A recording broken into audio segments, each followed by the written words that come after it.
दोस्तों, आज हम बाल के पुजारी और एलिया नबी के बारे में जानने की कोशिश करेंगे। बाइबल की पुस्तक से 1 राजा और 18 अध्याय से। जब इज़राइल में राजा आहाब राज करता था, दोस्तों, राजा आहाब ने एक परमेश्वर की विरोधी स्त्री से शादी किया था। उसका नाम था इजाबेल। इजाबेल बाल देवता का पूजा किया करती थी। इजाबेल ने राजा आहाब से शादी करने के बाद अपने बाल देवता का प्रतिमा को अपने साथ इज़राइल में लेकर आई।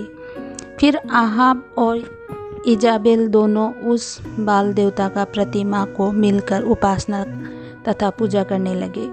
साथ ही राजा आहाब ने सभी इज़राइलियों को भी ये आदेश दिया कि वे भी बाल देवता की प्रतिमा को पूजे, और ऐसा आदेश देने के लिए रानी इजाबेल ने कहा था।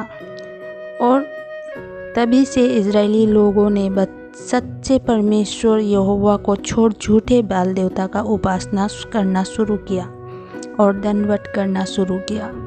पर उस समय इज़राइल में एक सच्चा और धार्मिक पुरुष रहता था, और उसका नाम था एलिया, जो हमेशा परमेश्वर यहोवा का ही सिर्फ उपासना किया करता था। और वो हमेशा इज़राइलियों को सच्चे परमेश्वर यहोवा के बारे में बताया करता था तथा उसके मार्ग में चलने को सिखाता था। फिर एक दिन एलिया नबी ने सबसे कहा कि अब से 3 वर्ष तक इज़राइल में मेघ नहीं बरसेगा और भयंकर अकाल आएगा।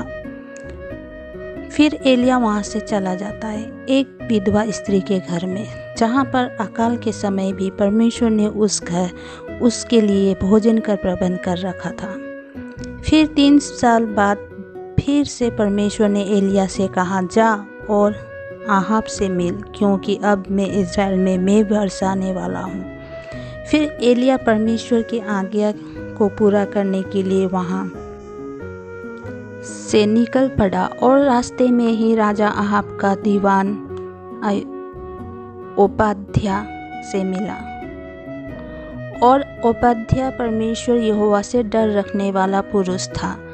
एलिया ने दीवान ओबाद्याह से कहा कि जाकर राजा साहब से बोल कि मैं एलिया यहाँ आ गया हूँ।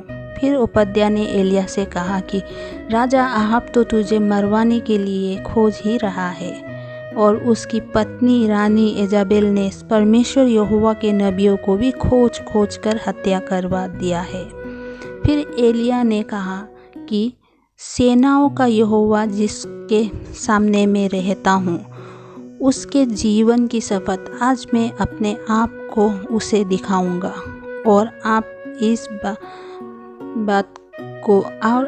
बात को 1 राजा 18 अध्याय का 15 पद में पढ़ सकते हैं।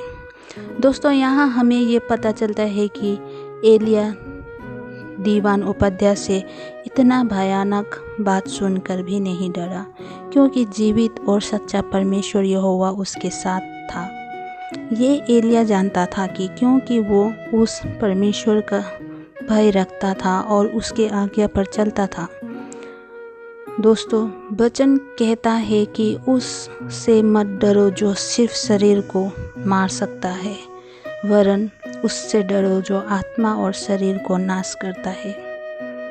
फिर एलिया राजा आहाब से मिलने गया, और राजा आहाब ने एलिया को देखते ही कहा कि हे इज़राइल को सताने वाले, तू फिर आ गया।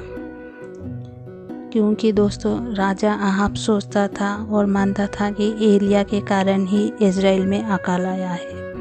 फिर एलिया ने कहा, मेरे कारण नहीं, तुम्हारे ही कारण इज़राइल में अकाल आया है और कष्ट आया है, क्योंकि तुमने यहोवा के आज्ञा के विरुद्ध बाल देवता का उपासना किया है। फिर एलिया ने राजा आहाब से कहा, जाकर सारे इज़राइलियों और झूठे बाल देवता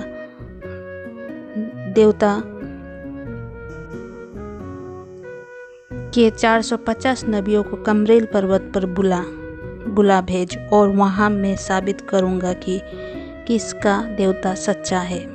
फिर आगे जाकर जब सभी कमरेल पर्वत में जाते हैं, तो एलिया सबसे कहता है कि तुम लोग कब तक 2 विचार में लटके रहोगे। आज मैं साबित कर दूंगा कि कौन सच्चा है, बाल देवता या परमेश्वर यहोवा। साबित होने के बाद तुम लोग उसी की उपासना करना जो सच्चा साबित होगा। और मैं एक अकेला परमेश्वर यहोवा का नबी यहाँ पर हूँ, और बाल देवता के 450 नबी है। और हम यहाँ पर 2 वेदी बनाएंगे और बलिदान का 2 बछड़ा रखेंगे और अपने साथ आग नहीं रखेंगे। और तुम लोग बाल देवता से प्रार्थना करना और मैं अपने यहोवा से, और जिस वेदी पर स्वर्ग से आग गिरकर उत्तर दे वही सच्चा परमेश्वर ठहरेगा, और तुम सब उसी की उपासना करना। इस पद को आप पहला राजा 18 अध्याय का 24 पद में पढ़ सकते हैं। फिर बाल के पुजारियों ने एक वेदी बनाकर एक बछड़ा वेदी में रखा और प्रार्थना किया कि हे बाल हमारी सुन, हे बाल देवता हमारी सुन, और वेदी पर आग बरसा दे। सुबह से दोपहर तक वे प्रार्थना करते रहे, पुकारते रहे, पर उन्हें ना तो कोई आकाशवाणी सुनाई दिया, ना तो कोई उत्तर मिला। फिर एलिया बाल के पुजारियों को चिढ़ाने लगा कि क्या हुआ, क्या तुम्हारा बाल देवता सो गया है या कहीं चला गया है? जोर जोर से चिल्ला कर पुकारो, शायद सुन ले। ऐसा सुन वे लोग जोर जोर से चिल्लाने लगे, यहाँ तक कि चिल्लाने के कारण वे लोग घायल हो गए, अस्वस्थ हो गए। फिर भी उन्हें उत्तर नहीं मिला।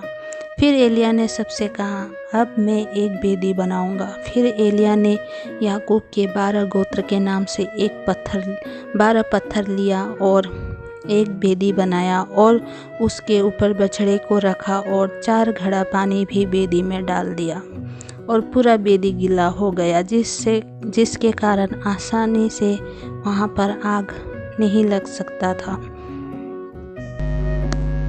फिर एलिया वेदी के सामने जाकर घुटने के बल बैठ गया और प्रार्थना करने लगा, हे अब्राहम, इसहाक और इस्राएल के परमेश्वर यहोवा, आज यह प्रकट कर कि इस्राएल में तू ही परमेश्वर है और मैं तेरा दास हूँ, और मैंने ये सब तुझ से वचन पाकर ही किया है। और ये आप पहला राजा 18 अध्याय का 36 पद में पढ़ सकते हैं।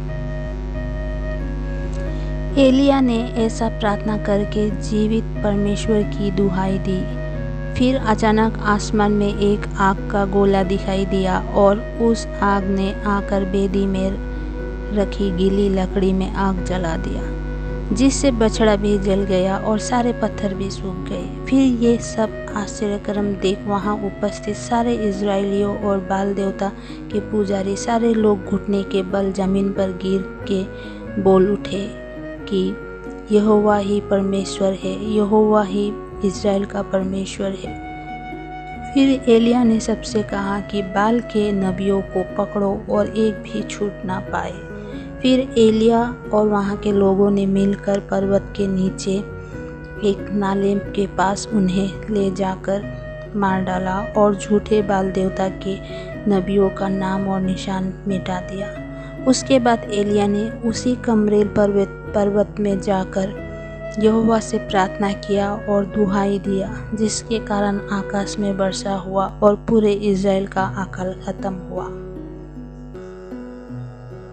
दोस्तों, इस प्रकार से इज़राइलियों के सामने परमेश्वर ने खुद को प्रकट किया और खुद को सच्चा होने का सबूत दिया, और एक एलिया नबी के विश्वास ने ही उस अकाल को ख़त्म किया और परमेश्वर को इज़राइलियों के सामने प्रकट होने का मौका दिया। दोस्तों, ये कहानी सुनकर आपको कैसा लगा? अगर अच्छा लगा तो please like, share and subscribe कीजिएगा। मेरी अगली वीडियो आने तक आप सबको जय मसीह की।